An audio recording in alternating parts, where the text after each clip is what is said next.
Steel boots stomping, crashing the floor. Two wild yinzers kicking through the door. Loud like a jag off at a pins game fight. Brace yourself, this ride ain't polite. Two dumb yinzers, loud and proud. Heads in the clouds, voices in the crowd. Chaos brewing, they don't play nice. Hold on to your iron and grab your prime anti-slice.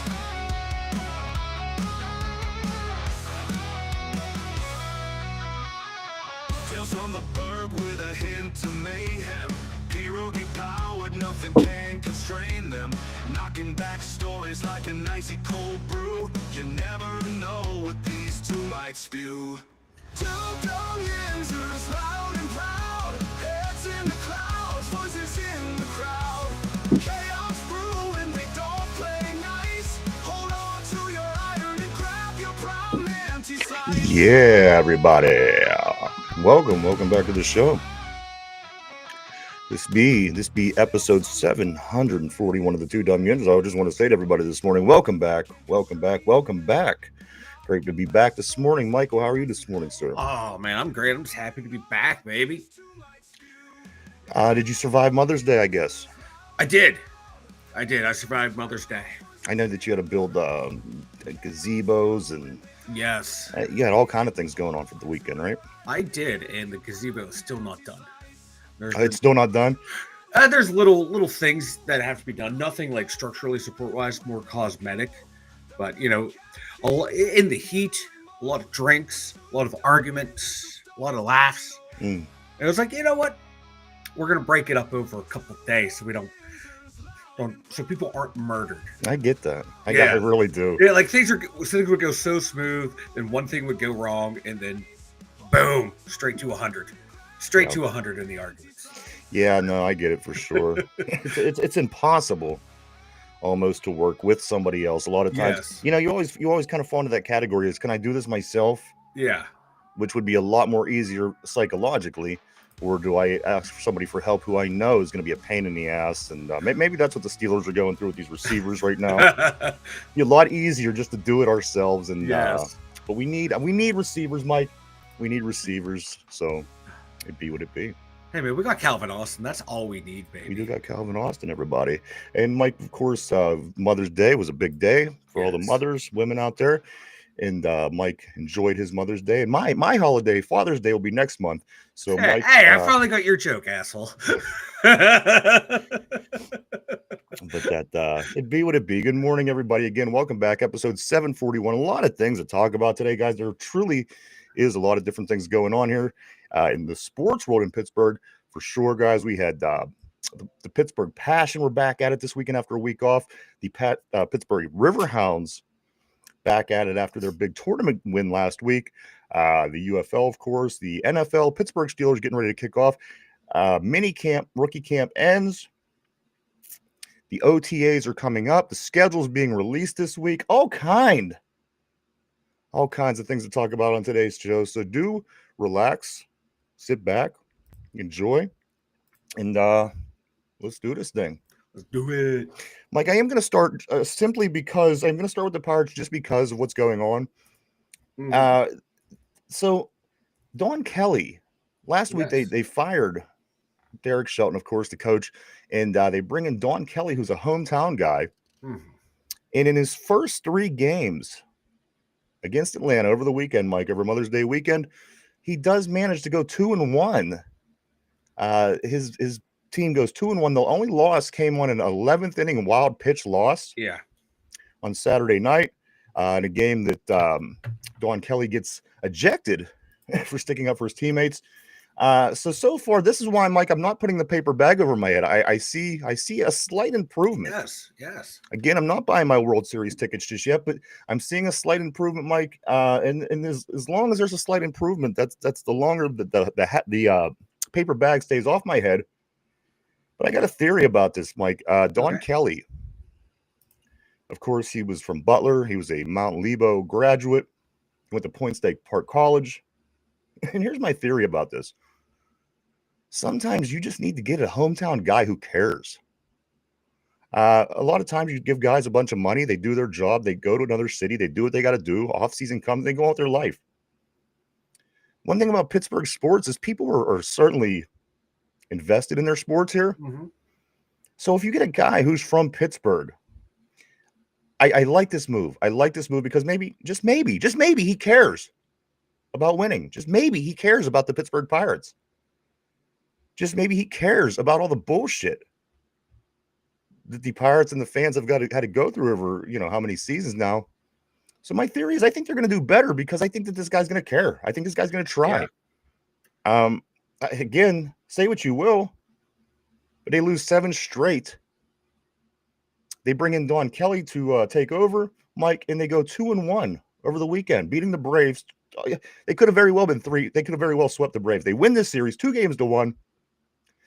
Now that the season, Mike, is a quarter of the way over, believe it or not, the baseball season is a quarter of the way over. Ooh. The Pirates are finally, it looks like, it appears that they're going to start playing baseball. Mike, they win 3-2 on Friday night. Saturday night was the 3-2 loss, the game where Don Kelly was ejected, and they lost on the wild pitch in the 11th inning. Sunday, they win the rubber match 4-3.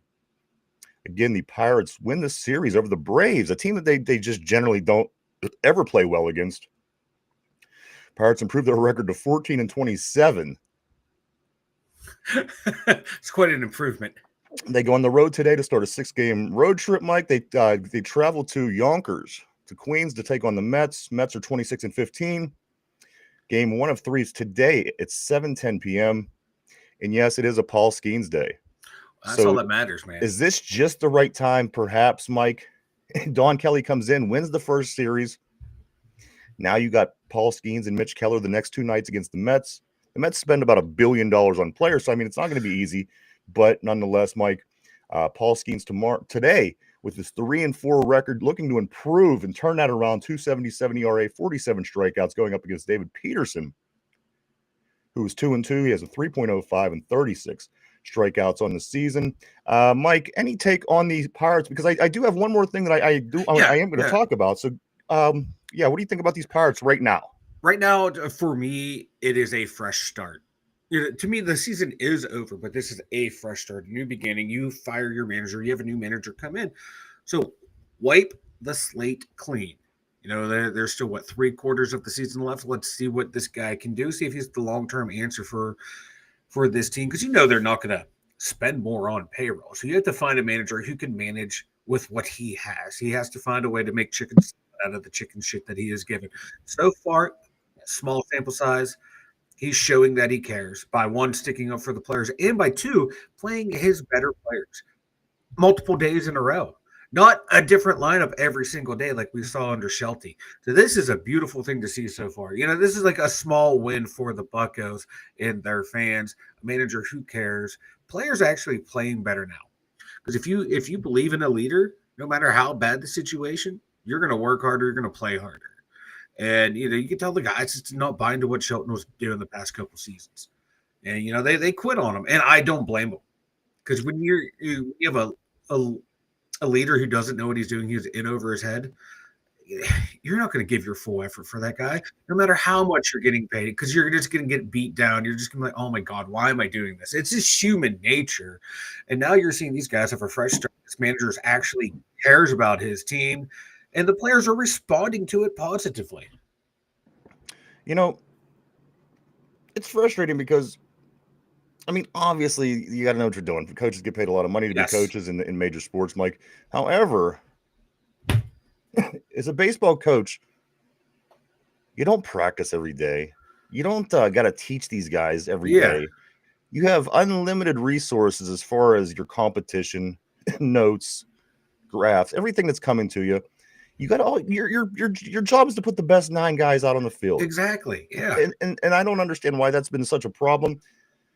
But Mike, let me get into something here. Yeah. This is a USA Today. Mm-hmm. This is Bob Nightingale. Yes. This is interesting to me. Bob Nightingale from the USA Today says this, Mike, and this kind of turns a little bit. This makes me want to put my garbage bag back on my head. So say everything that we said so far, That's a plus. Now, I guess the key word in Pittsburgh this weekend is cheap, maybe CHEAP. Let me go ahead and read this, and you'll see more throughout the episode why cheap just might be the word of the weekend here in Pittsburgh. I do want to say before I continue on, good morning to Tortilla Jackson. Always great to see you, my man. Great to see you this fine Monday morning. But this, guys, is the USA Today article by Bob Nightingale about the Pittsburgh Pirates.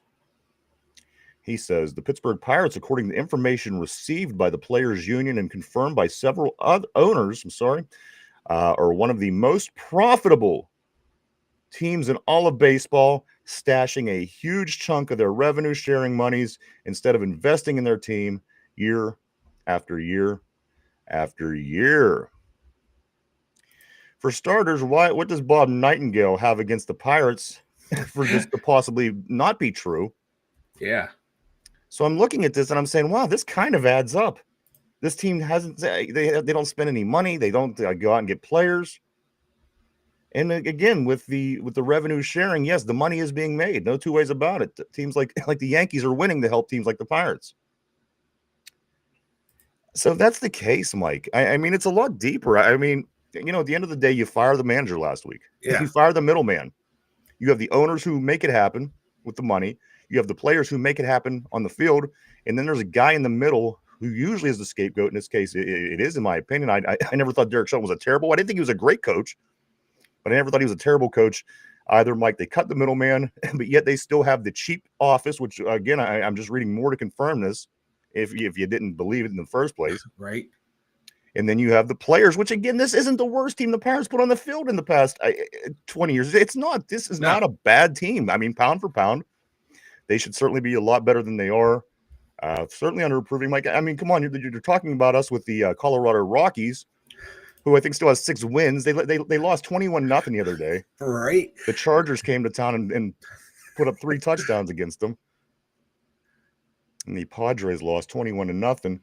But so this is going to be interesting to me, Mike. And I like the home guy difference. I like the hometown guy. Let's see what Don Kelly can do. Again, off to a good start. Yeah, like normally I'm not a hometown. Oh, you got to get someone just because they're local. I hate that mentality. But in this case, he knows the sport of baseball. He knows what he is doing, and he cares about the team. So in this case, I am perfectly on board with the hometown guy. And it small sample size, it seems to be working. And that revenue sharing, just a quick Google search shows in 2023, they received $100 million. Yes, they make a lot of money through revenue. $100 million, and they had $75 million. This is how the MLB survives, Mike, is the revenue sharing. Yeah, and there's luxury taxes on the teams that go over stuff. So, like the Buccos this money is to help you be competitive, not to help keep your business afloat, not to line Mike, your wasn't own this personal the team pockets. that we were just reading a month ago that went bankrupt many times? What is going on? If anybody needs audited, it's the Pittsburgh Pirates. Yes, this is the finance. Is this money going up to Seven Springs? Where's the money going? This should be being pumped into the organization, whether it's scouting, development, major league payroll, minor league facilities, players shit like that. players, scouting, players. Yes. We don't bring in good players. This is not. Listen, there's been worse teams we put on the field. Yeah. We seen a video last week, Mike. You and I seen with Andrew McCutcheon talking about the early roster. And those players were bad. That you don't recognize any of their names. No. These guys, this isn't the worst Pirates team again. No. I think it's all just this trickle-down effect from this terrible, terrible ownership. It's terrible. It is. Cheap. Cheap is the word. Cheap is the word. If this was Pee-wee's Playhouse, cheap would be the word of the day, and we'd all be screaming like maniacs. How about that? Every time I say cheap today, we go freak out like Pee-wee, huh? Okay. Hopefully I remember. You won't. I'm almost I certain. Won't. I'm certain of it. You won't. I'll forget stuff. Let's move on. Again, Pirates back at it today. Paul Skeens Day. He's on the bump against the Mets, starting a 3-game set. That game is tonight at 7:10 p.m. Let's see what's. You know what I mean? Let's see what they do next. You go 2-1. 2 wins over the Braves. It's not a good Braves team. Don't get me wrong. This isn't but still, you went out and got swept by a pretty the St. Louis team that's not very good last week. Yeah. Prior to that, you got swept. So it was 7-game losing streak. I'll take a 2-1 record over the weekend, guys. Let's see what they can do. They got the Mets today. Let's move on. On the board, Tortilla says, I know it's off topic, but I heard the rumor that Rogers became a member of the Pittsburgh Country Club today. A Pittsburgh Country Club. Thought that was good news. If true, Mike, look into that. I seen something. I didn't even go into it. Yeah, to be honest, Filipponi tweeted that out, and then immediately, like another, I think, like Rich Walsh from KDAK was like, "We reached out. That's not true."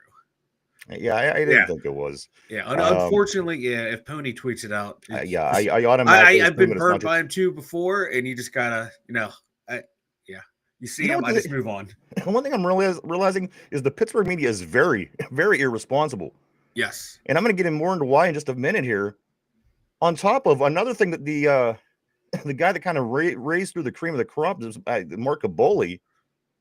Oh, yeah. The Kool-Aid man last week, he says he expects Aaron Rodgers to be on the team in the next 7 to 10 days. That's Wednesday, guys. Yeah. So, again, let's hold the media here in Pittsburgh responsible for once. I'm getting tired of going through these articles and they're just bullshit. Like this country club and Caboli, not everybody, Mark Caboli said, well, guess what? If Aaron Rodgers ain't here by Wednesday, he's full of shit. Yes. And he's a guy with a lot of sources. So don't come at me with that bullshit. The guy has all the sources and all the resources in the world. And he gives out bad information constantly. Derpy does sound like Pee Wee Herman. Good morning to 007 on the board. It's been a while since I heard his voice, so I can't tell. Talking about a guy, we need ability. You need availability. Availability. Team, you need, if you're going to be a good team, what ability do you need most? Availability. It's the best ability. Derpy.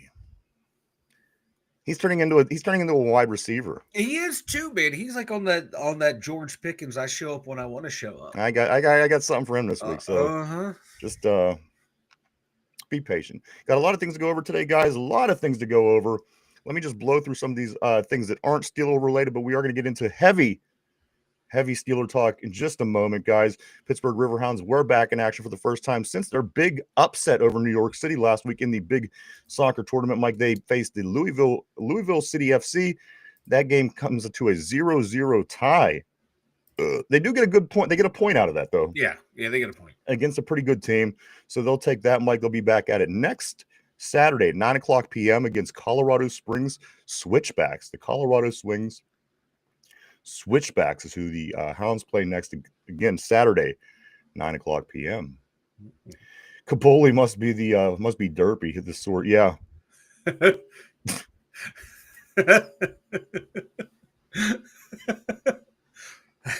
Pittsburgh Passion, our other football team, Mike, they did take the field on Saturday against the Philadelphia Phantoms. I got to be honest with you. These games are readily available. If you want to watch the Pittsburgh Passion on Saturdays, they're always somewhere on, whether it be YouTube, whether it be, there's always some kind of link. If you're interested, do follow. They had a big turnout on the social media. They actually had it on Facebook Live this week through the Pittsburgh Passion Facebook page. Really good game, Mike. The Pittsburgh Passion, they win 62-0 over the Philadelphia Phantoms. Mike, I was, to be honest, I was surprised. I didn't think that the Philadelphia even knew what they were doing, to be honest. That's what you were telling me. They were lining up at the 45, their own 45-yard line to kick the ball off to start the game. And I thought, is that what's going on? Did they change the rules? No, Philadelphia just had no clue what they were doing. Yeah. They had to walk them back. Pittsburgh wins that game. The Passion improved to 2-0 with a 62-0 win over the Philly Phantoms. That is, again, our women's team here in Pittsburgh. Mike, they travel to D.C. to take on the Divas next Saturday. And after that, they come home for 3 straight. So as long as they keep doing well, Mike, they beat this D.C. team who they are battling in massive points against for playoff spots, places in the division, things like this. We do have a slight edge over them. However, we do play them this weekend, so hopefully that can extend a little bit and give us a little bit more breathing room between us and D.C., Mike, before we come home to play our home schedule. So the gals, Makai Chavez, all the ladies, they look great. They pulled these starters out in the second quarter. That's how bad it was, Mike. And the gals end up going on to win this football game 62-0 over Philly. Didn't you say it was something like 40 something at the end of the second quarter or It in the was second like quarter? 40 something in the Yeah, it was bad. It was bad, but great for us. And anytime a Philly team gets embarrassed, I'm happy. Pittsburgh Penguins, Mike, Sidney Crosby, Evgeny Malkin, and former Pittsburgh Penguin Marc-Andre Fleury. They were all selected to the NHL all quarter century team, Mike. Three that certainly should be there for. I mean, you think of the last quarter century, Right? wasn't any goalie by number better than Marc-Andre Fleury, No. and some of the things with, including winning 3 Stanley Cups for all of them guys, Yep. were pretty amazing. Mike, three of those guys were selected to the NHL quarter century team. Well deserved for all of them, Absolutely. especially that bum Crosby. And Malkin's kind of shaky, but Yeah, Malkin has his moments where you're like, is he really this good? Then he's like, oh yeah, he is that good. The consistency, man, with Gino. That was always my big gripe with Gino. and finally, Mike, in the UFL, before we get into Steeler talk, week 7 is in the books in the UFL. Friday night, the DC Defenders, they beat San Antonio 32-24. That improves DC's record to 5-2 on the season. San Antonio falls to 1-6. On Saturday, there was a game as well. Michigan, they beat Arlington 25-24 in a close one. Michigan improves to 5-2. Arlington falls to 3-4. Mike, there's only 3 weeks left in the UFL season, and then the playoffs start. It won't be long now. No, it's going by fast this year. And then there were 2 games on Sunday. Birmingham beats Houston 33-25. Birmingham improves to 5-2. Houston drops to 3-4. And finally, the last game, the late game on Sunday, St. Louis beats Memphis 19-9. As St. Louis improves to 5-2, and Memphis falls to 1-6 overall. Again, only 3 more weeks, Mike, but it doesn't matter because camp is right around right around the corner.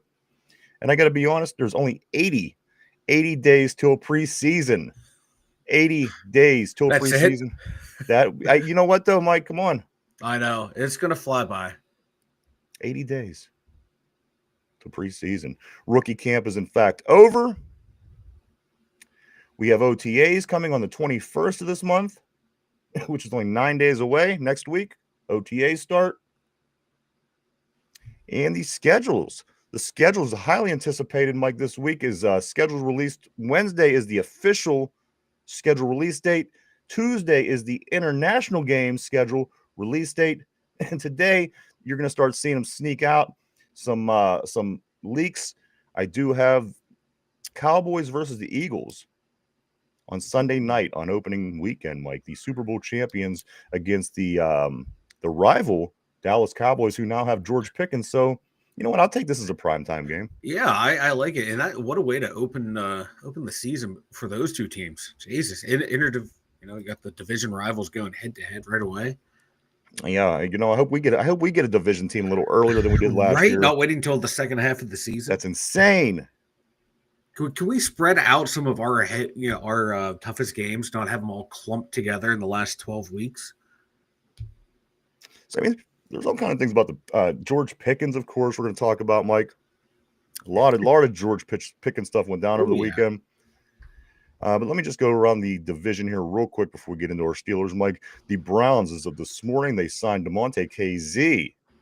Again, the Browns, the team that they beat and dominated and knocked out of the playoffs and has been beating more and more every year. For some reason, they like the way that Steeler team looks because they just keep taking more and more and more of these players from the Steelers, Mike. That is now KZ and Bush on defense, Kenny Pickett and Deontay Johnson on offense, and even Shedeur Sanders, somebody who was pinned to be a Steelers quarterback, ends up going to Cleveland. Mike, they have, again, I'm just going to continuing to call it the bizarro Steelers, this Cleveland Browns. How many more ex-Steelers did they? Why did they do that? You finally got good enough that, Mike, they haven't finished higher than the Steelers since 1989. Yeah. They finally do it with Baker Mayfield. They knock us out of the playoffs. And what do? At that point, they go the total opposite direction. Yeah. They get rid of Baker Mayfield, the quarterback that got him there. And now they're picking up all these ex-Steelers who are pretty much, I wouldn't sign any of these guys, to be honest with you.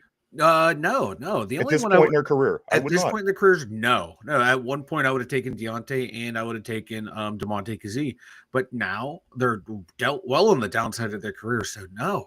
And Devin Bush, my God, he showed you who he was after his rookie year and came back from the injury. No, I wouldn't take a single one of those guys right now. It's comical, it's farcical. There has to be some better players out there than the ones that they got. I just can't wait to I'm see. flabbergasted. I just can't wait to see who they get next. Who's it going to be, Mike? Is it going to be who's it going to be? Mike. What was the guy?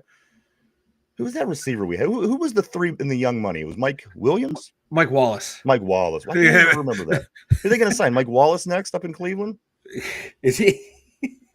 He's been out of the league forever. Might as well. Does it seem to matter to these guys up there? No, it doesn't. No. I mean, they obviously think that they're improving their team by bringing in Kenny Pickett and Devin Bush and bringing Bubby Deontay Johnson, who may have been, I mean, come on, the longest starting tenured wide receiver in a period of time that didn't score any touchdowns. I know it was well over a season. I don't know what the record is, but geez, oh man, this is the direction you want to go again, Mike. They had a guy come to Cleveland who was able to knock the Steelers out in convincing fashion out of the playoffs, and they just shit it away. Like we said, man, that team was on the ascension. They had all the pieces in place. They were right to get rid of OBJ because he was complaining. But then you go ahead and get rid of Baker Mayfield. Biggest mistake. They passed on Big Ben in the draft. They gave up on Baker Mayfield, and they go out and get Deshaun Watson. I love Cleveland. I love them so much. Every time they look like they're going to be a threat, the Browns are going to Browns, baby. The Browns are going to Browns. Nick Chubb also not expected to return to the Browns. Also, this word of the weekend. So where Nick Chubb ends, nobody knows. But and a lot of people were saying I would have liked to see him too, but I'm not going to bitch because we didn't. No, again, the guy had an injury that probably ultimately is ending his career. Yeah. As it's I mean, yes, he's up and playing, but again, will you ever be the same player after that particular injury as a running back? It's hard to tell. Tortilla says the Browns are like the Steelers' farm team. Or are we like their farm team? Yeah, they're like our farm team. That's where all our veterans get to retire. We can't send them down to the minors anymore. They're not retiring. They're going there to play. They're going there to be starters. These are guys that we wouldn't farm team then. In that sense. They're cursed. What's up, Mark Malone? Good morning to Mark Malone on the board. Good to see you on this beautiful, beautiful Monday morning, sir. Yeah, that franchise, man. Whew. They should have gave Art Modell the money to build the stadium. And now they're going to get the dome, and they'll have a terrible team. It's you know what it just continues. It's never going to end with these guys. They're finally going to get a Super Bowl. They're just going to be the host. I like that. Tortilla says if Chubb signs in Chicago, they will have a Swift Chubb Johnson backfield. Well, that's what I'm talking about. I would do anything for a Swift Chubb Johnson backfield. That'd be great. You'd never hear the end of it, believe me. Guys, let's move on a little bit here. Antonio Brown, guys. Antonio Brown wants to become a NASCAR driver. Antonio Brown is extending his areas of interest. Now he wants to be a NASCAR driver. I wouldn't want to be anywhere on the road with that fucking nut, to be honest.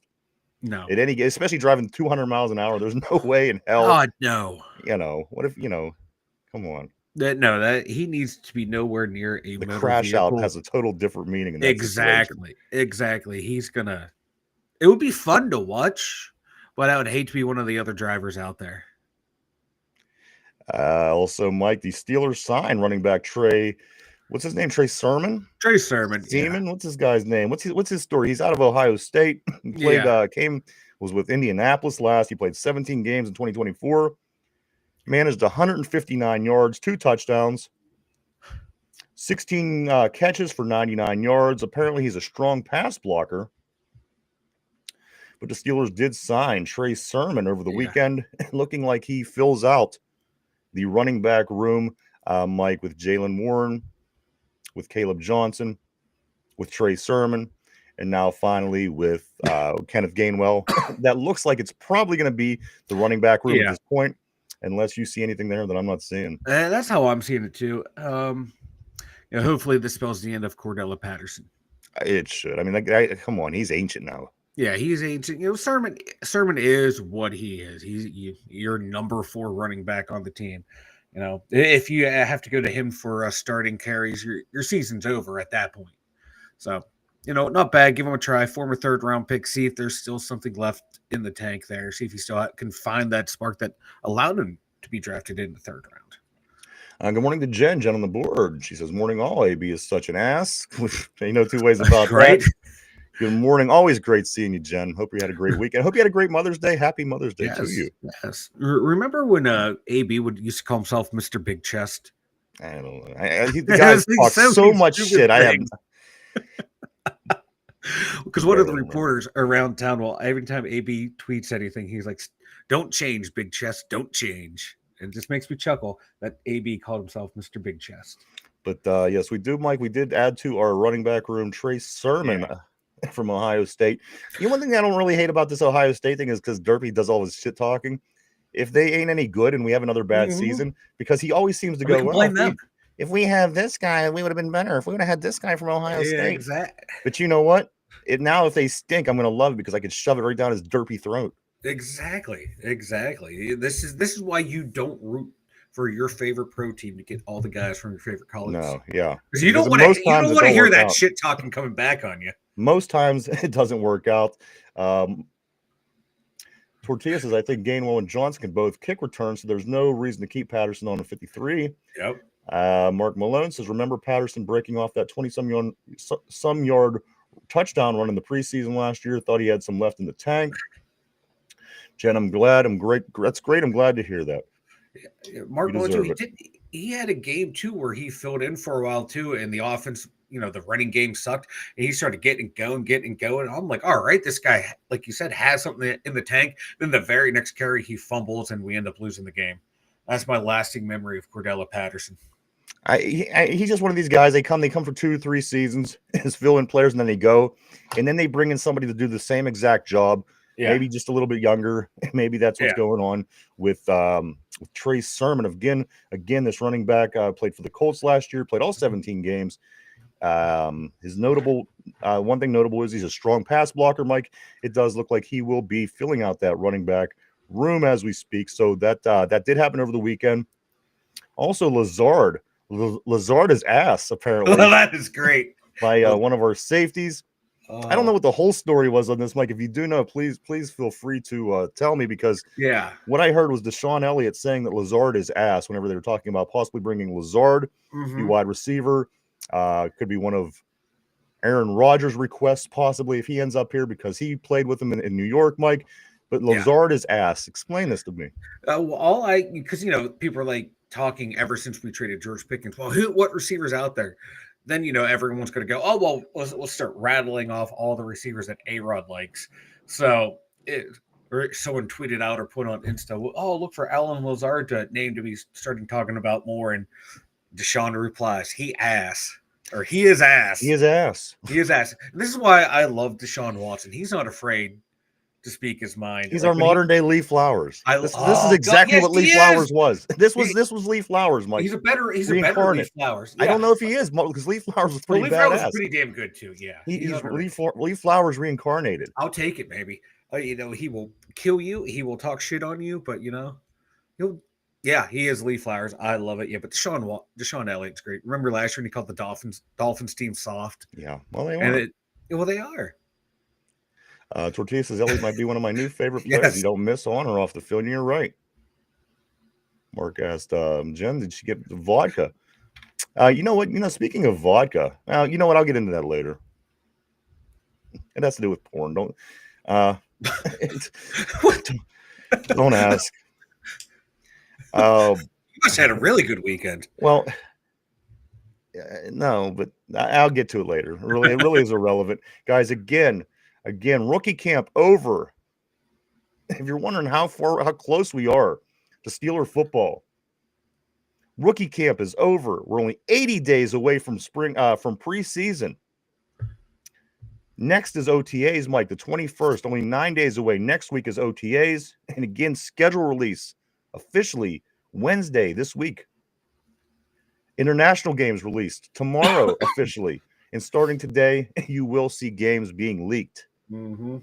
Again, the first one I saw when I woke up was Cowboys versus Eagles opening weekend Sunday night game, which again, I don't care for that division. I don't care for either of those teams. But Super Bowl champs versus rivals with their newly acquired GP, I think that's okay with me, Mike. Sunday night, the opening weekend, it looks like Cowboys and Eagles on Sunday Night Football. So again, I'm reading down this list of things that's going on. Like it's getting here. The draft is behind us, free agency is behind us, mini camp for quarterback or for rookies is behind us. All this stuff is behind us. With only these things ahead of us, Mike, it's going to be here before you know it. I can't wait. But one thing that we know that we are going into the season with, Mike, is one less receiver than we thought we were going into the season with just 1 week ago. Yeah. This time last week, we felt that we were going into a season with DK Metcalf, George Pickens, and we were trying to figure out a quarterback situation. And then everything they flip the table on us. We're back to having one receiver. We're back. We have plenty, but a one or a two. Yeah. Basically the same position we were in last year, which is going to come up in some notes that we are going to be talking about here shortly. But guys, kind of a change, Mike. To me, it kind of takes a little stress off this team in a sense. Now we're allowed to rebuild wisely. Yeah. Because you have DK locked up on a contract. You don't have to worry about Pickens. You do have to figure out what you're going to do with Watt after this season. So, I mean, and again, the way that they handled this with the draft with these picks, Mike, you have 12 picks going into the draft in Pittsburgh in 2026. They got their eyes on some quarterbacks out there. So get this clown out of here. Everybody wanted to see the duo. No two ways about it. Me included. Everybody wanted to see George Pickens and DK. It would have been great. What the hell they could do out there. Everybody wanted to see. But now that they're gone again, there's almost a sense of ease now. Yes. And you kind of just let this team rebuild. Let's take a look at these rookies. And at the end of the day, I guess if Mason Rudolph has to be the guy, it could be a lot worse, right? It could be, and now if he never played here before, I'd be worried. And he was a third string quarterback for another team and just coming here like Skylar Thompson, I wouldn't accept that. I'd be freaking out a little bit. Even though I know it would be better in the long run, but at the same time, you still want to see the teams quasi-competitive week in, week out, even if they lose a bunch of games, as long as they're competitive. And Mason Rudolph will give you that. So and we've seen him here. We know what he can do. The team knows what he can do. And like I said before, the guys on offense and defense love Mason Rudolph.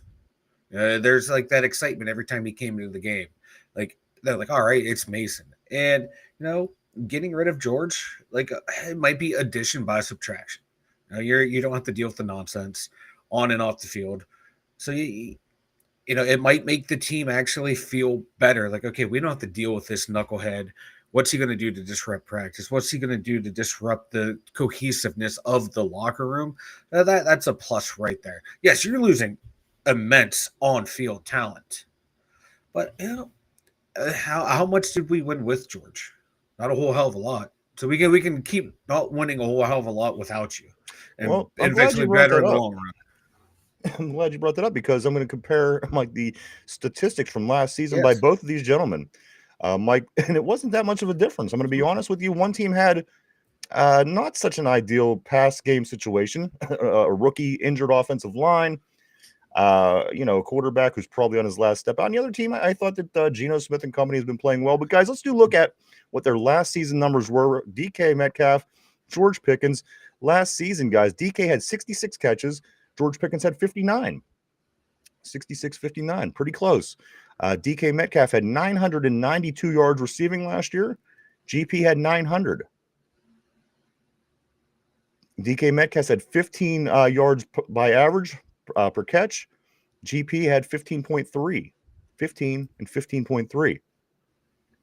DK Metcalf had 5 touchdowns last year, and George Pickens, Mike, had 3 touchdowns last year. And it makes you wonder, if George Pickens was in an offense like Seattle, do you think his numbers would have surpassed DK Metcalf's? Because, again, he was in more of an ideal passing situation, and he basically put up the same numbers as GP. Mike, if GP was in DK Metcalf's shoes in Seattle, does he have a better season than he had, of course, with the the unideal passing situation that the Pittsburgh Steelers been dealing with. I think it probably would be about the same as what we saw from DK up in Seattle. Seattle's line, their interior line was terrible as well. So Gino was getting a lot of pressure in his face and having to get rid of the ball quick and under pressure. So it wasn't he's a probably better quarterback now than what Russell Wilson is. So I think the situations might have been about the same. So I think George probably would have had about the same production level, and DK probably would have had the same production as well. I think it would have been a wash. That's tough to say, man, because again, we didn't have a receiver on the other side. He had Yeah, lots of help. yeah, He had Lockett. He Tyler- had Smith Najigba. Jigba, He yeah. had a lot of people around that opened him up a lot to where GP certainly could have took advantage of that situation if he had two other receivers on the field that took attention off of him. But again, I'm not making a comparison. All I'm saying is the numbers last year were very similar. So I would expect DK to be somewhere similar to what he had last year, maybe a little bit less. I'm going to be honest. He doesn't have those luxuries in Pittsburgh that he had other receivers helping him get open, so on and so forth, guys. So again, I don't slide the debit card for your Super Bowl tickets just yet, guys. I think we still may be a couple seasons out, but again, I think it's finally starting to take place. And the idea of what maybe Mike that they're trying to do is starting to be exposed, and you're starting to see this this patient, responsible way of building this team back up is what I'm seeing here. And again, if things don't seem to make sense, this is different than what they've done. So let's check this out. Let's see if we can make some steps in the right direction. And again, Mike, 12 draft picks in next year's draft in Pittsburgh. That has to be a game changer. It has to be. If not, then I don't know what to say. Exactly. If they're going to use those picks to trade up, they're going to have to. Now, if they finish bad enough to where they don't have to trade up and can use all of those picks, I'm all for it. Bring in 12 fresh bodies and see who sticks, who doesn't. And real quick, back to the DK thing. I want to see how his involvement and Mason Rudolph's involvement in the offenses. I want to take a look at like Freiermuth and Calvin Austin's numbers if they improve this year from last year. So is DK, his presence being here would be a more positive influence on those guys as well. I think that's going to be something fun to track as the season goes. But yeah, back to that question about all this draft picks and the rebuilding. I'd like the way that they're rebuilding. They're not going out and throwing bad money after bad money on aging free agents, the way we've seen teams do in the past. Like the Redskins Commanders back in the day when what's his name first bought the team, throwing huge money out to people like Albert Hainsworth and Deion Sanders who are on the downside of the career. Here we brought in Russell Wilson and Justin Fields last year, but they brought him in dirt cheap. Getting DK Metcalf in the prime of his career and extending him out to a big contract that should take him to, by the time that he's done, he should just be exiting the prime of his career. So great value there. Getting Slay on a 1-year deal, but it's not a make or break 1-year deal. They're not spending a shit ton of money on one guy. They're spreading out the money on younger guys who are showing that, hey, these are people we can build around. I like it. It's a slow approach. I'd like to see a quick fix, but I think that 3 years, this team is going to be knocking on doors of an AFC Championship game, if not the Super Bowl. That's if they hit on a quarterback next year. That, Mike, that's going to be the thing. 3 years ago, we looked at the draft from 3 years ago, and now, here we are. We're basically in the same exact spot. So something, maybe this approach, this change up that they're doing, and the way that they approach the future, Mike, is the difference. It's going to be the difference. Only time will tell. Let me get to some of these messages on the board, guys. Mark Malone says we need a new Burnt Alexander. No, we don't. Oh God, that's where I lost all my hair from him. Also, Mike, Mark goes on to say, it sounds like there were more than a few players that hated the dude. That came out over late in the weekend here. Yeah, it said that I believe it was a Kaboli anyway. So I'm just going to take it as that. Kaboli says the right players were fed up with GP in the Steelers locker room. So. In the off season, he's pissing people off that's at home apparently, because those are people that have not been the right players. You wouldn't think it would have been down the stadium recently, but who knows, guys. Let's move to the next one. Tortilla Jackson says, I think they're still high on Roman Wilson, expect him to be a big part of the offense this year. Calvin Austin is on a contract year. I think so. He will try to have his best year. Jen says she can't wait to see what DK can do. And then she follows that up by saying 12 picks is unbelievable. Whoop, whoop, we win either way. Mark Malone agrees with her. What's up, Caleb? Nice seeing you, my brother. Hope you had a great weekend. Welcome to the show. He says, guys, my Jim Palmer poster and I went to our first live sporting event since COVID. Mud wrestling is a wild time. Yes, it is. I prefer KY, wrestling, but the mud wrestling works just KY well. gets too sticky. I like Vaseline wrestling. Oh, Never gets there you go. Baby oil? Well, that's yeah, I get it. Yeah, there we go. But welcome back. Great to see you, Caleb, as always, my man, on the show. But a lot of things still got to go over. Again, Kaboli did say the right players were fed up. But again, I'm going to wait 2 more days till I decide if I'm going to listen to Kaboli anymore. Because with all of his resources and his big promotion, even to work with Pat McAfee and all these other people, now with all of his resources, he says that he's expecting Aaron Rodgers to be a Steeler by 7 to 10 days. That was released last Monday. So I'll let you know on Thursday if I'm ever going to listen to this guy ever again, because they just talk out of their asses. They do. They just talk. Well, yeah, that's sports media, man. No, it's not sports media, because we kick ass, and we, we're the exception. Well, yeah. But I'm talking about the people that get paid loads of money to bullshit you. Yeah. It's like if they're wrong on Tuesday, they don't address it on Wednesday. They just say something different on Wednesday. Yes. And they'll say something different on Thursday if what happened to be on Friday, what they said on Tuesday. No hits, they go, look, I was right all along. Zero accountability. No accountability in Pittsburgh media. It's which toxic. Is the second best ability is accountability. Availability, then accountability. Yeah. These people need to start following in the 3 eyes. That's all I'm saying. Yeah, there you go, Mike. Intelligence, integrity, intensity. It's true. It's damn true. Guys, let's continue on. All right, who wants to talk about this George Pickens situation? Give me some GP. Well, I don't know what to believe. Does George Pickens know what he's saying and believing himself? Well, let me get to it. So last week, of course, the word was, and this is before the weekend, so just bear with me. I'm painting a picture. All right.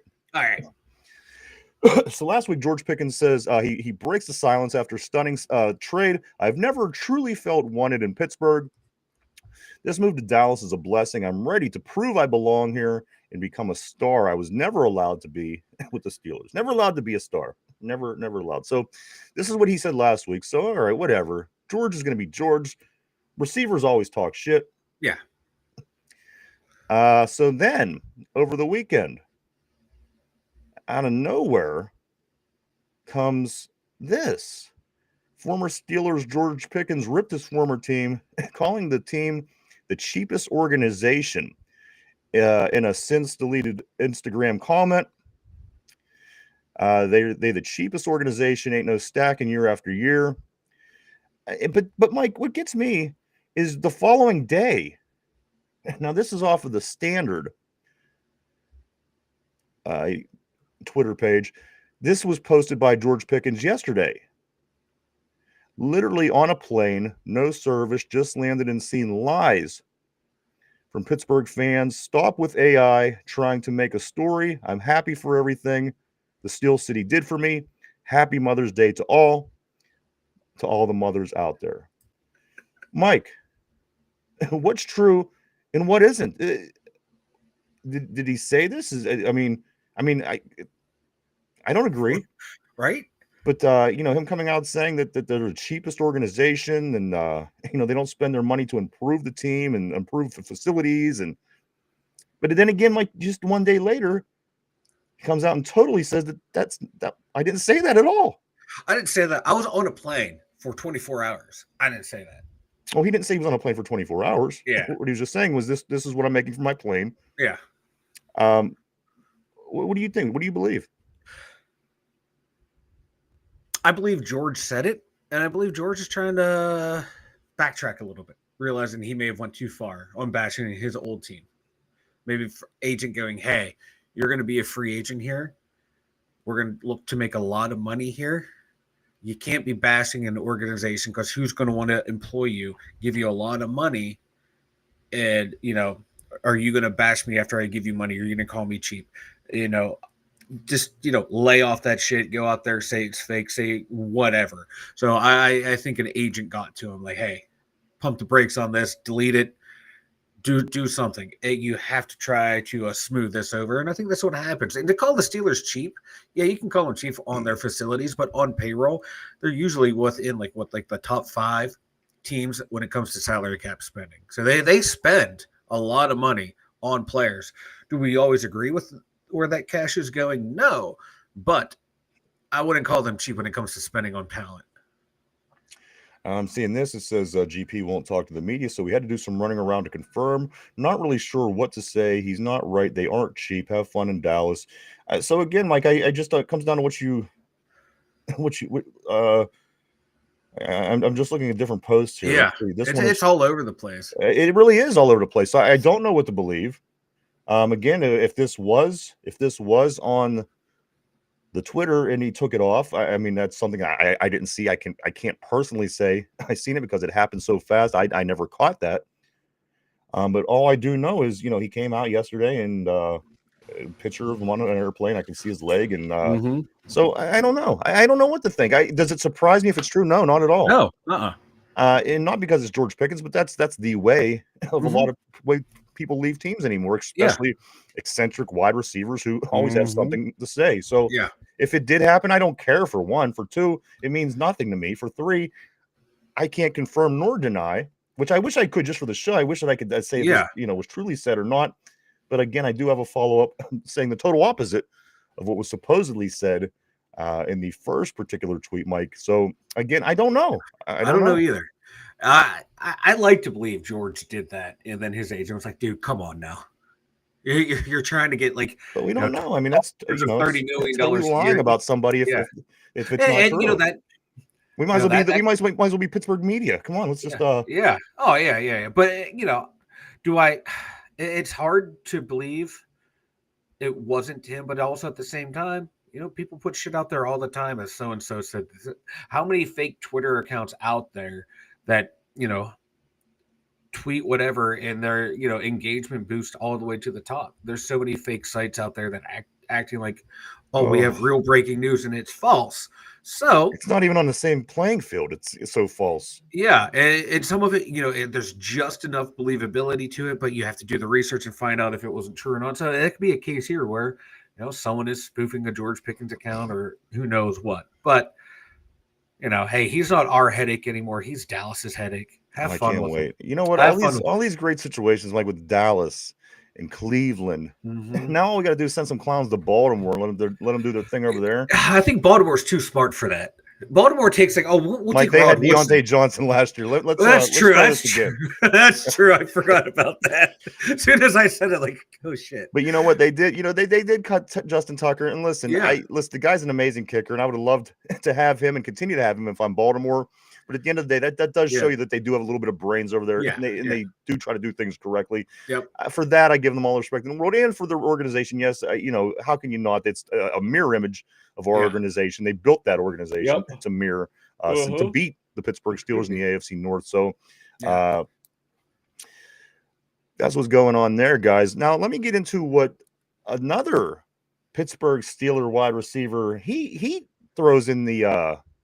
He throws in his opinion. Mike, we're talking about, of course, Plexico Burress. Oh, plexiglass. Over the weekend, Plexico Burress, who I felt definitely underachieved in Pittsburgh. I mean, he did good things, but there were certainly things about him that I just didn't stand.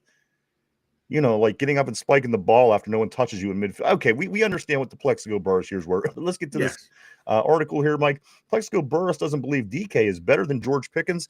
Guys on the board, which I've seen earlier, the people were certainly leaning in the way of DK. So this might catch your interest, everybody. Doesn't believe that DK is better than George Pickens. How this hurts the Steelers. They didn't get any better, I don't believe, says Burress, when it comes down to playing the position and playing the game of football, that DK is a better wide receiver than George Pickens. I would not agree to that. We know that George Pickens, when he's playing and he's focused, he's one of the top 5 ball players at that position. There's no disputing that. There's no doubt about it. But we got to get the young man focused so he can reach his full potential and become one of the elite wide receivers in the NFL. Mike, Plexico Burris. I don't have a problem with him thinking that No, GP is better than DK. I no, have no problem at all because you no. know what? At this point in his career, maybe if I was building a team and he wasn't such a nut, I would probably take Yes. GP over the two. He's Yes. younger and the guy catches everything thrown his Yes. way. Mike, people are a little pissed about Plex here in Pittsburgh, Mike, but I don't get why you'd be pissed at this. No. In like what he said in there, when he's focused, that's the key with George. When he is focused, you can see that he should be in conversations at the top 5 receiver, but he can't keep his focus. He can't, and then that's the shame of him. Because if he did, he would be a top 5 receiver in this league. He has great hands, like you said. He catches everything. The body control. Yeah, I haven't seen anyone that good since AB. The way he can manipulate his body to make a catch. Route running, he's getting better year over year. That's one area he can be refined on.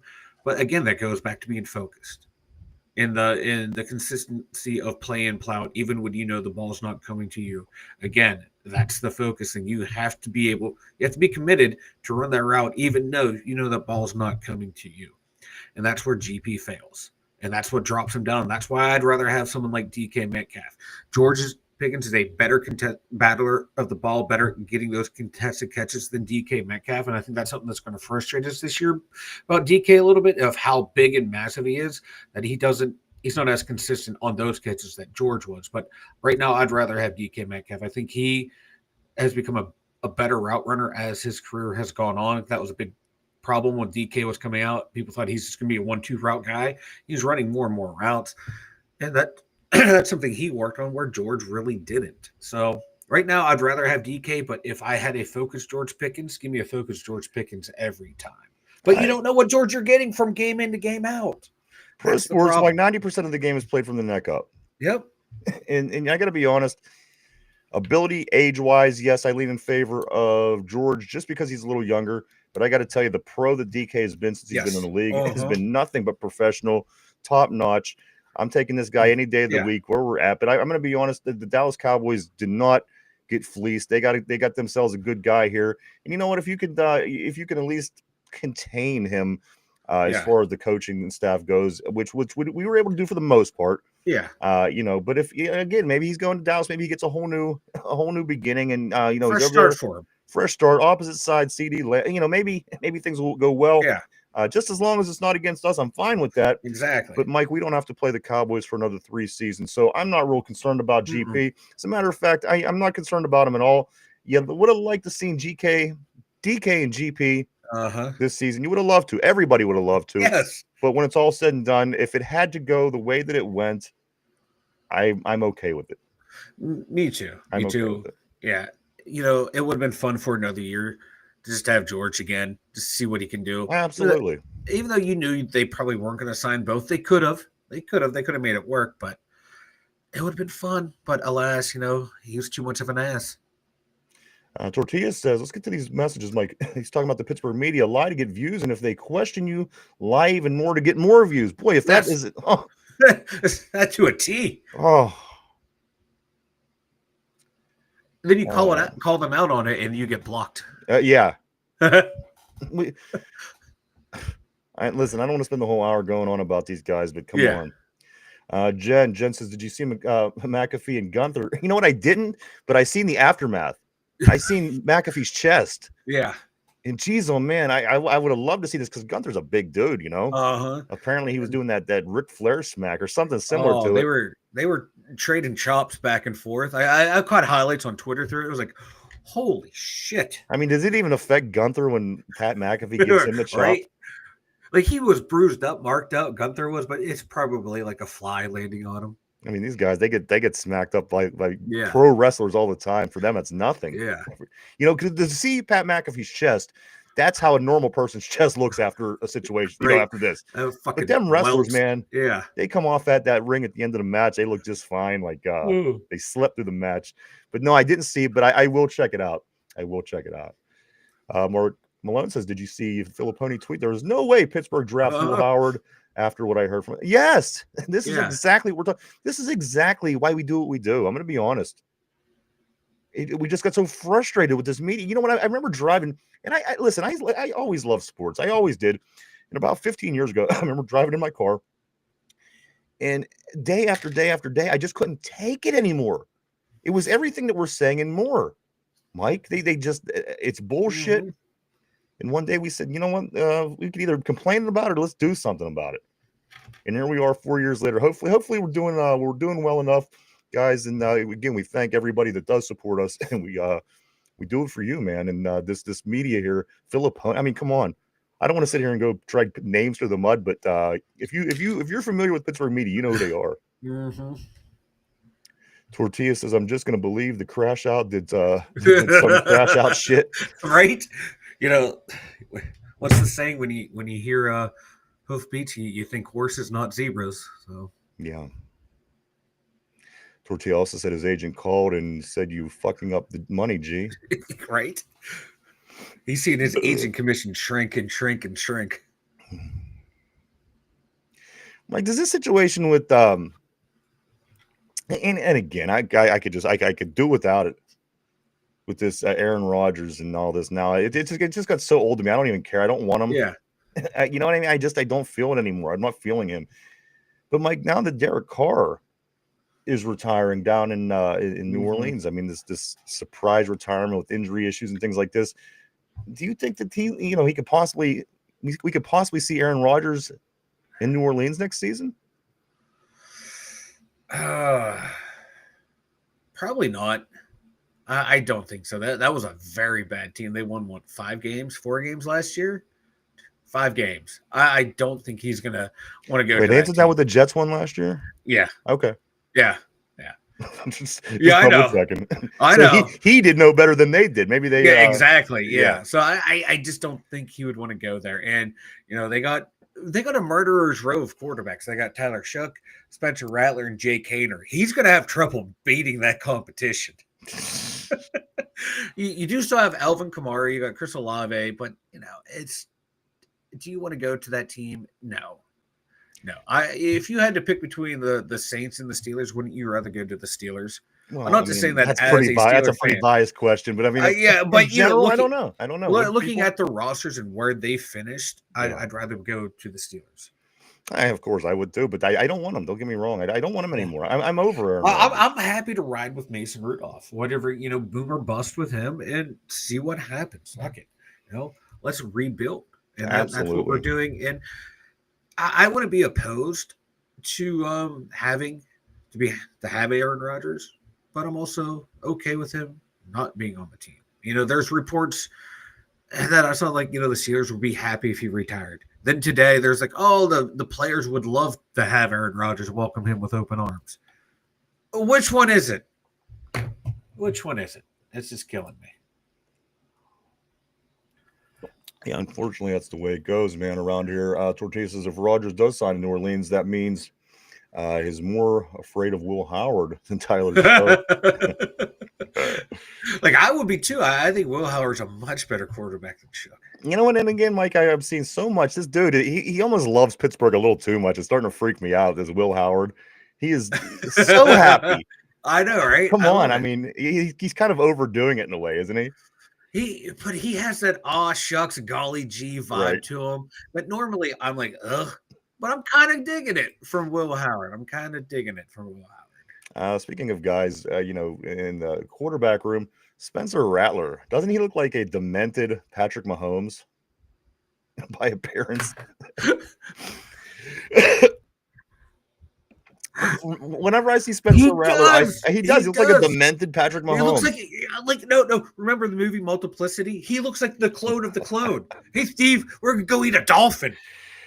I'm almost certain they drafted Spencer Rattler because he looks a lot like Patrick Mahomes. Well, and it's like you got the kid up in Nebraska, Dominic Rioli, who copies himself after Mahomes. He's the second clone, and this is the clone of the clone, Spencer Rattler. The Chiefs need to get all 3 of them on the roster at the same time. Wouldn't that be something? Just have them stand side by side. I want to see it happen. Martin Malone, Rattler's he is one strange looking dude, man. It's like they were cloning Mahomes and they effed up somewhere. Like and they decided to still release it because we made it. Sexy beast like us. Yeah, ain't that the truth? He does. He looks goofy. Oh man. So guys, we are through with rookie mini camp.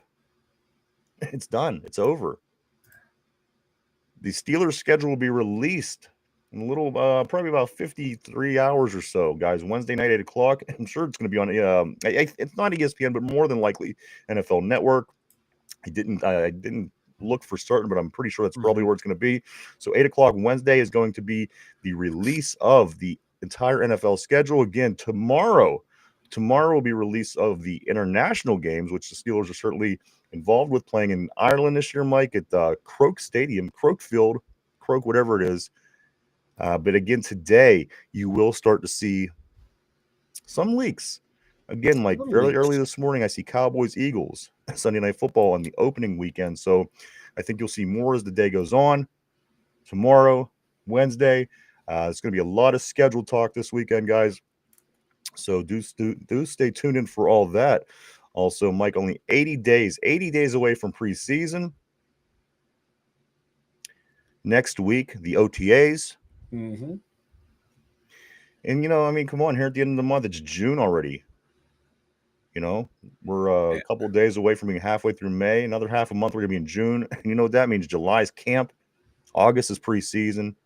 September is season. So we're getting closer, man. Very, very close. I can't wait, man. I can't wait for live action at training camp. Players actually hitting in pads. This rookie mini camp with people running around in shorts and t-shirts and just throwing the ball. It's not enough for me. It's not enough. I'm already tired of scrolling through Twitter and seeing people in every fan base breaking down rookie minicamp film, analyzing it more than the Zapruder film. It is ridiculous. Yeah. Please get us to training camp. That's also going to be interesting this year, Mike, because again, they were without 10 of the 22 starters from last year's team. Yeah. So whether we're good, whether we're not good, whether we're about the same, I think what we're going to learn about the Steelers this year is going to be invaluable because, again, Mike, if you replace half the team and still get the same results year after year after year after year after year, then you start to really find some answers about yourself, guys. So, again, Mike, 10 of 22 guys replaced from our starting team from last year. And I got to be honest, not a lot. I mean, it isn't like they were all terrible guys we got rid of. We got rid of some pretty good talent and some talent that's going to make other teams very good, I think. What they got going on in San Diego, you gotta like the direction that the Chargers are heading in, Mike, not only because of the Najee Harris pickup, but they did a lot and are doing a lot to improve that team. And Mike, that defense last year was, the whole way through the season was tighter than ours. All the way to the end, they let up, I think, the least amount of points all season. Take a new running back, 1,000-yard running back. You got Harbaugh, who's managed to win a national championship. And they have a lot going for them right now. Like that Chargers team out in Los Angeles, they used to be a lot of fun. If you didn't hate the Harbaughs, it would be a blast, I think, to watch the Chargers. It would be a blast because, and again, man, that offensive line that they built over the past couple seasons, holy shit. You got two bookend tackles that are just phenomenal. And they revamped the interior line. They did like the draft pick they took a couple years ago, Quentin Johnson, when they could have had Jordan Addison, kind of set them back a little bit in the passing game, but they made up for it last year getting Ladd McConkey, and then the defense, some really good young players out there, and then you still have Darwin James. It might be the best safety in the league right now. They're a good team. They're a good team. They're a team coming up. They might give the Chiefs a run for the money. That was my next question. Does this team give the Chiefs a run for their money this year, Mike? I think they do. Like definitely head to head. Now, what do they do against the other teams on their schedule? But right. I think they can give a Chiefs a head to head matchup a push, and it's going to come down to those two teams who's going to win the West. I'm not sold on the Raiders, and I forget who the fuck. And the Broncos, they're coming up too, but I don't think they're ready to take that big of a step. But I think the Chargers are. I agree. I think this is going to be a year, then hopefully Herbert finally lives up to the hype. He's been good, but can he take that next step? And if he does, look out. They're building the team around their guy. They're doing what we want to do. We want to build our team. get our guy. And they're building their team. They got their guy. Then so let's see. We're gonna, kind of paying attention to them. It could be beneficial for us as Steeler fans. Mm-hmm. Tortilla says Rattler looks like he's convinced Carr to retire. You better retire, Derek. Just retire. Mark Malone says those weird ass little headbands. Yeah, I don't know. The headbands. It makes their foreheads, which are already big, seem bigger. Yeah. And a guy who has a 12 head, that's saying a lot. Hey, John, what's up on the board, my man? Good morning. Good afternoon. Good morning out your way. Good morning here, or good afternoon here. John said the NFL isn't a 365, 24/7 gig, but they sure as hell try to make it. So 5 minutes of news and 23 hours and 55 minutes of useless talking heads. Absolutely. Isn't that the damn truth? Tortilla said the headbands help him use mind control to stay in the league. Mark says they should start wearing leggings and work out to Jane Fonda VHS tapes. And mix in some Richard Simmons, start sweating to the oldies. Yeah. There we go. He was sweating with the fat chicks, wasn't he? Yeah. He loved all them fat chicks, that Richard Simmons. So there you go, guys. That is a lot of the Pittsburgh Steelers scoop for the day. Mike, any of these stories really stand out to you more than any? Again, the scoop on not Plexico Burst, but George Pickens over the weekend. Yeah. Again, I still don't know what to make of it. I apologize that I don't have a definitive opinion on this, but Mike, I don't know if there was what's true, what's not. What's true and what's not. And here's the thing: I think something is true about it. Yeah. Because it didn't just, people ran with it, and it was more than just one media. It was, widely taken and strewn all over the internet. So it just makes you wonder how much of it is true, what's true, what isn't true, and what is. But as I said, Mike, just as of yesterday, he basically, without saying he didn't do it, said that he didn't do it, and says that everything is fine, and there's no problems, and he's just ready to play football. Yeah, and you hope you didn't say it because calling the Steelers cheap, that's just laughable.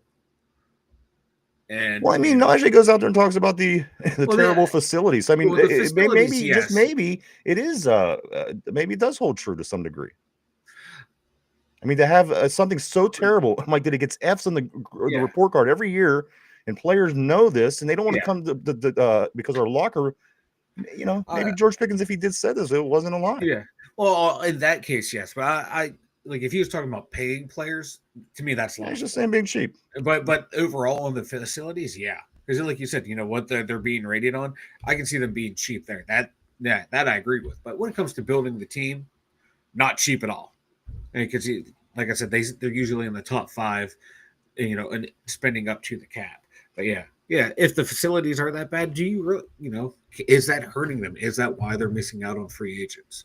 And if so, the owner needs to stop being cheap and update what he can. Perhaps, Yeah. I don't know. Well, GP. I'm gonna miss George Pickens. Yeah. Just think Deontay Johnson and George Pickens both here, last year, not this past season. Now both gone. Now to the hated rivals of the past, the Browns and the Cowboys. Maybe this is just our way of getting better. Let's give all these people our head cases, and we by default will be better because everybody else is going to struggle with their nut. They'll have a wide receiver on their team. Over enthusiastic Caleb says on the board, my Jim Palmer poster wants Gene Simmons public viewing. Richard Simmons, no, he didn't. He liked them fat chicks, if you're remembering right. Gene crap. Okay, saying Caleb's lost in the sauce right now. Tortilla Najee wants to talk shit about the facilities, but he sure as hell stayed healthy and in shape. He did. He was always healthy. No two ways about that. John, one statement was in English. The other, unclear what that was. I wonder who wrote that. Yeah. Yeah. The agent dictating to him, you fucking type this now. I want my commission check. Yeah. So again, this may just fly away.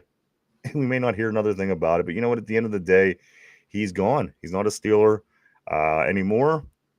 Let's do the things that we can do to get better as a football team moving forward. Jen says, do you think Joey Porter Jr. will miss Pickens or no because of DK?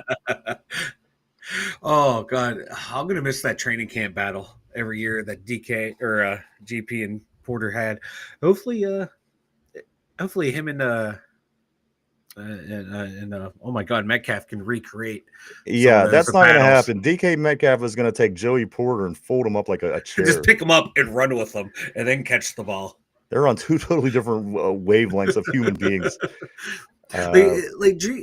Pickens and Porter were kind of similar in size, but my God, no, Porter's a tiny dude, man. He's skinny Porter's as hell. like 6 foot. He's like, no, I'm talking about the size. No, Mike, listen, listen. Okay. Take a look at DK Metcalf, and now you know what I'm talking about. That's what I'm talking about. And I was talking to George Pickens and Joey Porter is nothing close to DK Metcalf's size at all.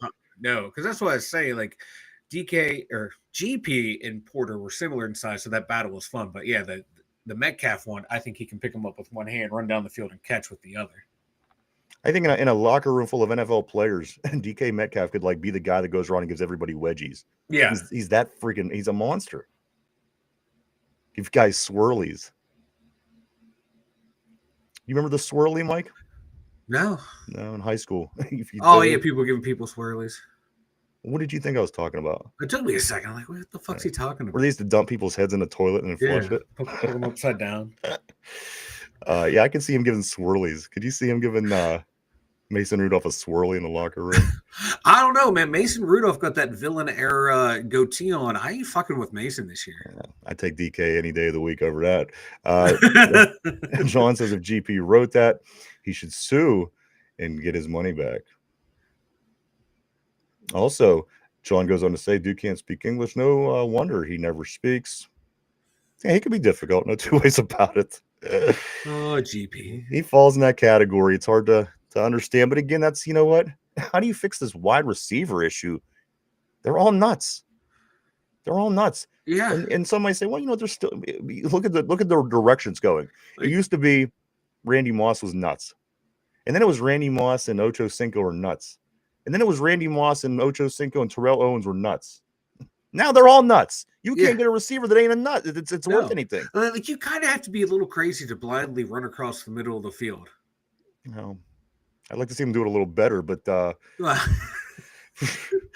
like how nuts do you think Calvin Austin is? For as little as he is last year, he got rocked 4 or 5 times going across the middle and kept going back across the middle. I love him. I really love him. He is tough as nails. You wish he was like, 2 inches taller and about 15 pounds heavier, because my God, that dude just gets rocked, but he comes back out there. I love me some Calvin Austin. If he's a little bigger, he loses speed. I like Calvin what he is. Yeah, because we have bigger guys as well. Yeah, I don't mind having that little guy. And Mike, I tell you what, some of these catches I'm seeing Roman Wilson making, just videos that I'm seeing him make. If he comes out and plays with the potential that he has, Roman Wilson. Yeah, Mike, I think that goes so far with this football team next year, and it can open a lot of things up for the offense, and just might be the big difference. Because again, Mike, say Calvin Austin does his thing, DK does his thing.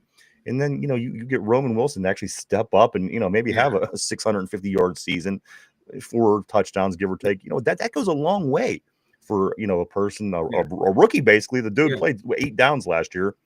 And, so it's going to be a lot of fun. Mike, I'm looking forward to Roman Wilson. No two ways about that. I'm looking forward to maybe can we consistently throw to the tight ends? I would like to see that a little bit more, too, because we have a plethora.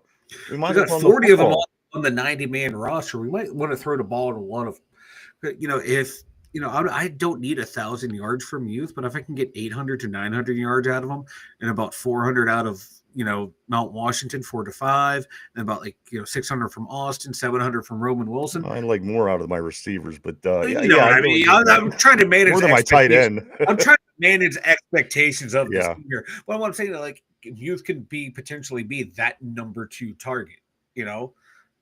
Use him that way. That's what we thought was going to happen last year when we didn't have a number 2 receiver, but we saw what happened. We had an inversion. Let's start with just getting the tight ends the ball a little bit. Yeah, more. That would be it. You 6'7" Mount Washington, why throw him the ball a little fade in the end zone? That would be nice to see. Mark Malone says Calvin Austin III has big balls for sure. He's all balls. He's more balls than man. He's all balls and legs. Guy's fast as shit, isn't he? And his route running, looked so much smoother as the year went on too. Yeah. Like he learned how to, just manipulate his body just to get just a little bit more open each time. He could be something special. Jen says, I bet Pat is happy his babysitting duty is over. Right? Having to keep GP in line. No, who's Broderick Jones going to calm down? That seemed to be what Broderick did too after every play. Is find George and reel him in. He can start by calming down the left defensive end. That'd be a good place for him to start. Okay, get that guy calm the hell down. Get him out of our backfield. That's all I care about, Broderick. The other shit. Listen, if he wants to break up, I don't care about that. You know what I mean? It's okay. Yeah, whatever. To try to, but let's worry about what you're getting paid millions for. Dude, that's a good start for me. I'm not trying to put too much on Broderick Jones's plate. I can't wait to see the first matchup between Broderick Jones and Myles Garrett. Mason Rudolph better have his helmet buckled tight. Mark Malone says, yeah, he must be 5 pounds and 170 pounds of his testicles. You know what? I do love Calvin. I loved him since day one. Like, as I mentioned last week, as soon as we stole him from Baltimore, he instantly became one of my favorites. And then he was hurt that whole year. So I was on the teeter with him, Mike, but I do love Calvin Austin. I think he's such a big part of this football team moving forward. He's 170-pound testicles, this guy. Jen said, himself, mind your business. But yeah, Broderick needs to focus. This dude needs to really focus on what he's there to do. He's not the peacemaker. You're there to play tackle. You're trying to keep the guy off your quarterback's back. So hopefully he can start to do that a little bit better this year. John says Muth was getting big brother pay from Art. Hey, maybe. I got a live look in at Calvin Austin. Here he is running routes. That is. Look at them balls. Look at the balls on CA3 there. It's Calvin Austin going across the middle. The only problem with that, there's nobody fast enough to push his wheelbarrow as he's running down the field. He's got to do. He has to do it all. That's how good he is. So there you go, guys. We are again. George Pickens. A lot of talk, Mike, and this is of course just the story of the week because he is gone. No longer a Steeler. Start focusing on what's going on here in Pittsburgh first and foremost. But again, guys, the schedules are released Wednesday night. The official NFL schedules are released Wednesday night at 8 o'clock. I think NFL Network. Tomorrow, the international games are released. Today, you will see leaks. Next week, OTAs. Rookie camp is behind us, Mike, in just 80 days. Just 80 days from from preseason football, Mike. It's pretty fascinating if you ask me. The time is going fast. Mike, why don't you go ahead and tell everybody about the website? The 2dumbyinzers.com. Got all of our social media links over there. We got the merch store over there, and we got the world-renowned Dumb Yinzer Thoughts. Check it out at the 2dumbyinzers.com. Today's going to be a Pittsburgh Steelers schedule question. Ooh. Pittsburgh Steelers schedule question. Of course, this is the big week. Everybody is just chomping at the bit. Can't wait to get a look at this new Steelers schedule. Mike, this question is about the Steelers schedule. You ready? I'm ready. All right, put on your thinking caps. Everybody at home. Here we go. Which week was it in the 2024 season that the Steelers finally played their first AFC North opponent? Of course, there's 18 weeks in an NFL season. You want to keep that in mind. With that being said, question of the day, which week was it in the 2024 season that the Steelers played their first AFC North opponent? Take a minute to think that over, guys. We're live 5 days a week right here, Monday through Friday, 11 a.m. to 12 p.m. Eastern Standard Time, every day right here on YouTube. All right, Mike. On the board, anybody else as well? Do stick your thoughts up there, guesses if you got them. Guys, the question of the day is this. Which week was it in the 2024 season that the Steelers played their first AFC North opponent? Of course, I'm looking for a week number. Week 18 being the last week. Week 1 being the first. Tortilla on the board is saying week 11, Mike. So the question of the day is, which week was it that the Steelers played their first AFC North opponent last season? Again, Tortilla's saying week 11. What do you think? I know it was very late in the season. God, 11 sounds good, but I'm going to go with 9. Week 9 just keeps popping into my 9? head. All right. 9. Is 9 your final answer? 9 is my final answer. All right, I'm going to lock you in place, Mike. You were locked in on 9. Tortilla says 11. I'm going to give it a couple more moments here just in case anybody else does want to chime in here. Which week was it in the 2024 season that the Steelers played their first AFC North opponent? Mike's saying 9. Tortilla's saying 11. If I'm not mistaken, it was the Ravens. If that helps. Oh, shit. Mark Malone says, man, we got screwed with the schedule last year. You know what? I look for it to be a lot better this year. But you know, we play a lot. We play some good-ass teams. Guys, we got Detroit. We got Minnesota. I mean, Chicago with all the additions they're making, it's supposed to be a better team. Seattle, I think, is the oddball team in the NFC. And then we got the AFC East. Like we got the Bills. We got the game with the Jets, you know, going against Justin Fields. So, I mean, there's a lot of games, and you know, you got to always consider these 6 games within the division for the Steelers. Mike, let's go ahead and get the answer here. Which week was it in the 2024 season that the Steelers played their first AFC opponent? Mike, it was the Ravens. You said 9 on the board. Tortilla Jackson said 11. The answer, guys, in fact, was they did play the Baltimore Ravens finally in week 11. Ooh. Week 11. And they squeezed all them division games. Yeah. Along with a Kansas City game, along with a Philadelphia game, Mike, in that period of time. And that might have been one of the craziest schedules I've ever seen, certainly for the Steelers. Yeah, that schedule was fucked. Like you said, all the division games, and then the Chiefs, Eagles, back to back. Yeah, like what, 3 games in like 11 days? Right, nonsense. Yeah. And same thing happened to the Chiefs too. You know, and you saw what happened to them at the end of the year. You can tell that fucked them over too. So hopefully the league figures out the schedule this year a whole hell of a lot better. And well done, Tortilla Jackson. Well done. Tortilla nailed it, man. Good job. But yeah, like I said, Mike, there's some good ass teams on the schedule this year. Green Bay. Yeah. Jen. Who else? Oh, we get New England. New England kind of scares me a little bit. Just because they're weird and bad like we are. Yeah. You just don't know what you're going to get. You know what I mean? Yeah. They're a very young team, and those young teams, like, they never know how bad they're supposed to be. Who else? I don't know. It's going to be tough. So we will know. Just 48 hours from now, we'll be getting ready for the release, Mike, on Wednesday of the schedule coming out Wednesday night at 8 o'clock.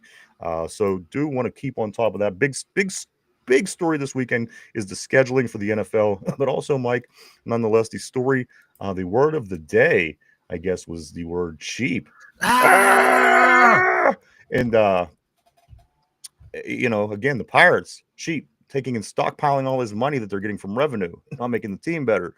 Not Plexico, but GP and Najee. Steelers are cheap. Word of the day in Pittsburgh is cheap.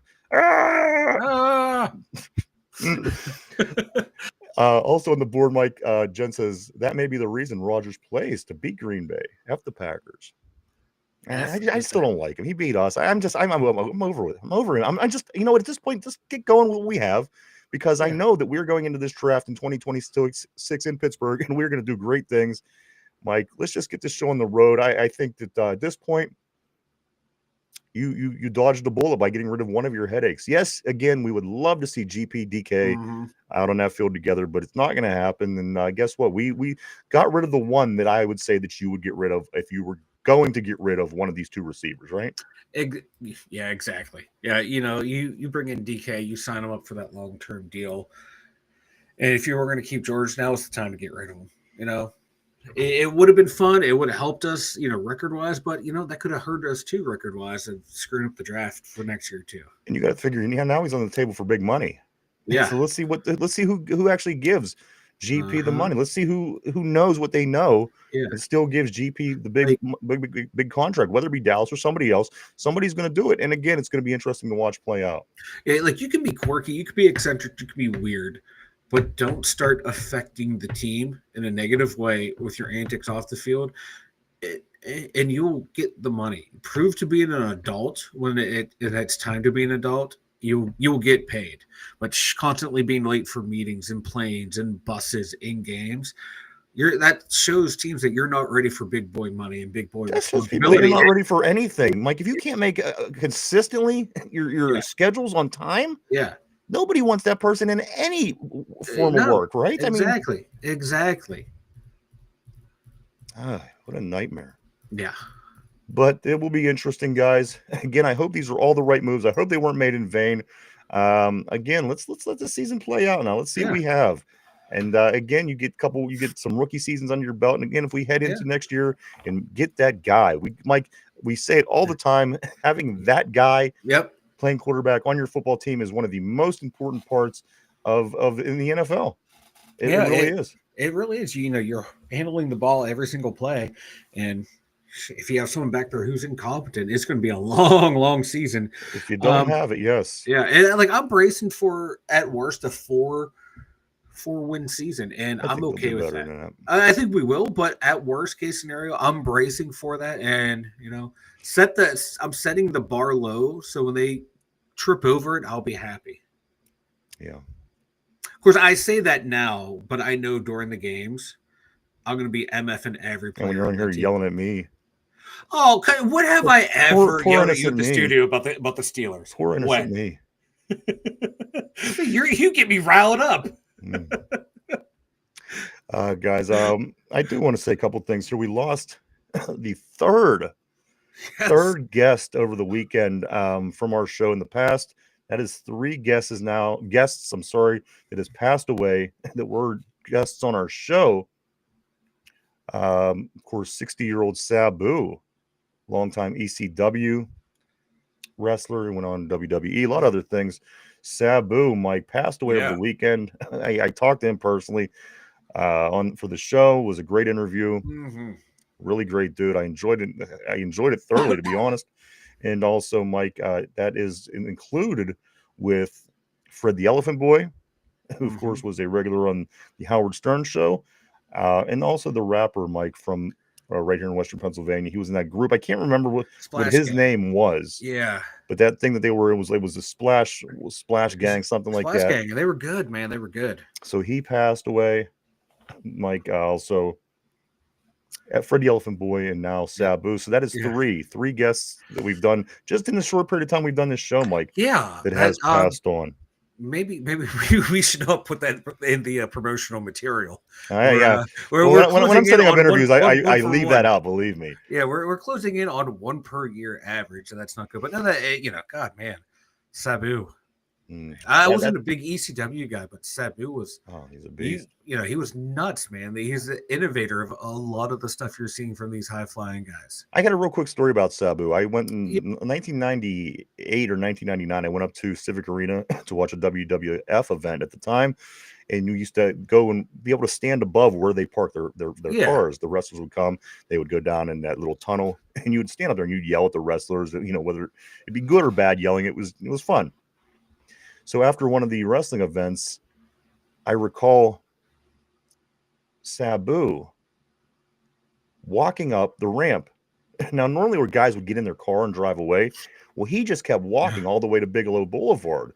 And everyone's like, Sabu, what are you doing? And he stops, he turns around. It's this guy and a girl, I'll never forget. They were standing probably about 3 people to my left.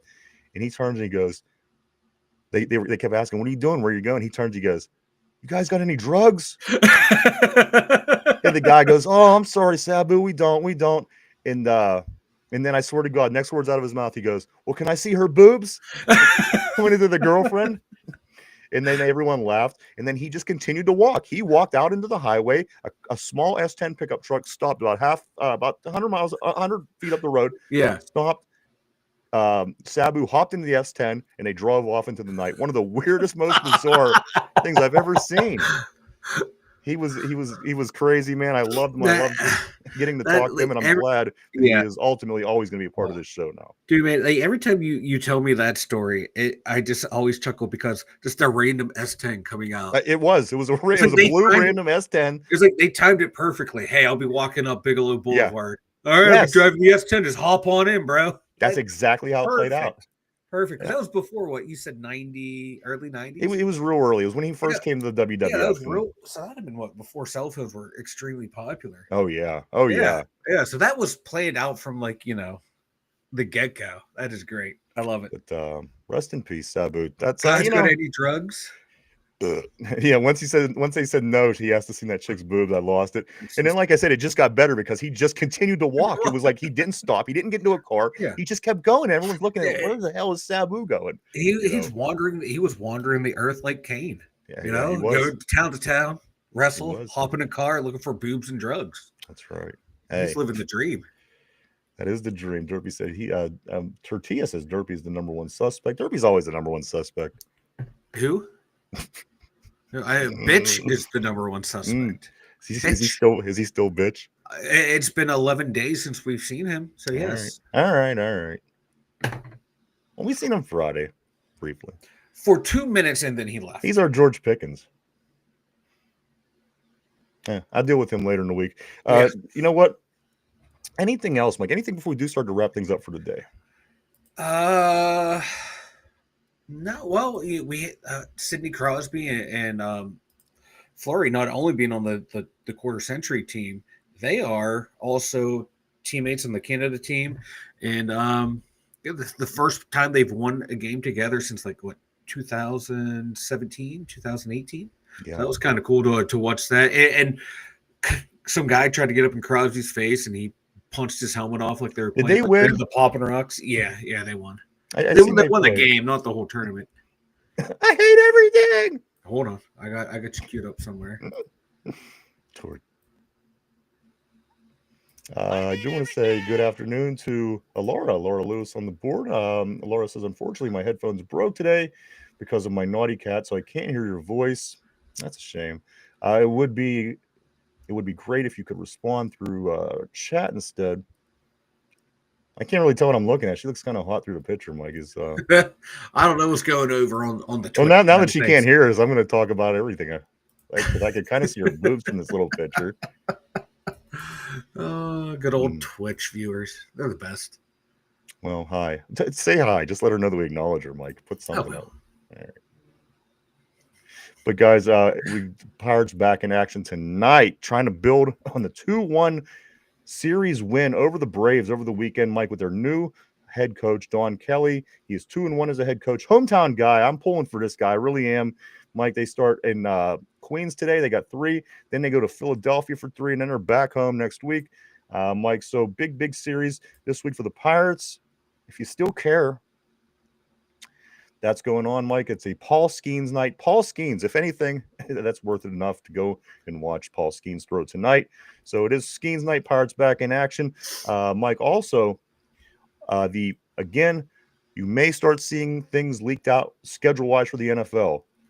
Because tomorrow international games are released, Wednesday full schedules released, and today I have seen a couple games have been leaked so far. So keep your eye open on that, guys. We'll be sure to we'll be talking about that tomorrow, getting ready for the schedule release, Mike, and then also just 80 days from preseason, just 10 days from OTAs. Mike, all kind of good things happening right now. Let's keep this ball rolling. Let's get to the summertime, get ready for the Steelers. It'll be here before you know it. As John says, they try to make it 365. Yep. But for Pittsburgh Steelers fans, it truly is 365 days a year. We love this football team, so we will continue to do everything we can on our end to keep that going for everybody around us. And we love to share that and continue this ride, baby. Because once we win that Super Bowl, it's all going to be worth it, people. We are going to be fired up. It's not going to be next year. I'm not Mark Kabuli. I'm not making a stupid prediction right now. It's not going to happen next year. Take my word. But and also, Mike, 2 days, just 2 days on the Mark Kabuli deadline. The guy with all the resources, yes, is saying that Aaron Rodgers will be here by Wednesday. So I just want to follow that up, guys, and I want to throw that out there as well. Follow that up as well. At home as well. Yes, good. Welcome, Mike. I can't see the picture of this girl. Does she look good from what you could see? I don't know. I wasn't looking Can for you that. click? Can you click the picture? Does it show? No, it doesn't. It's a small little picture. I can't see anything. Didn't you say? Okay. No, anyway. What else, Mike? Anything else? Anything else for we roll, bro? No, I got nothing, man. Just again, man. This is glad to see everyone back. God, George Pickens, I miss thee already. Just for the antics. I want to say thank you to everybody for coming and hanging out and checking us out today. We appreciate each and every one of you. We truly, honestly do. We wouldn't do it without you. Thank you so much. I want to say thank you to everybody on the board. You guys always keep things interesting here on the show. We thank you so much. Everybody at home, maybe in the gym, maybe in the car. And as Finch said last week, maybe even, fiddling with themselves. Whatever the case may be, we thank you. We welcome you. We hope that everybody comes back tomorrow. Again, we will be back at our regular time. I do want to say before we take off, before you go, do hit the like button, the subscribe button if you're not subscribed, and do check out all of our social media and our website, www.the2dumbyusers.com. That's www.the2dumbyusers.com. As Mike stated earlier, a lot of good things, cool things over there. So go check that out. We'll be back tomorrow at our regular time. Hopefully, Laura Lewis on the board here will be back with us tomorrow with her headphones.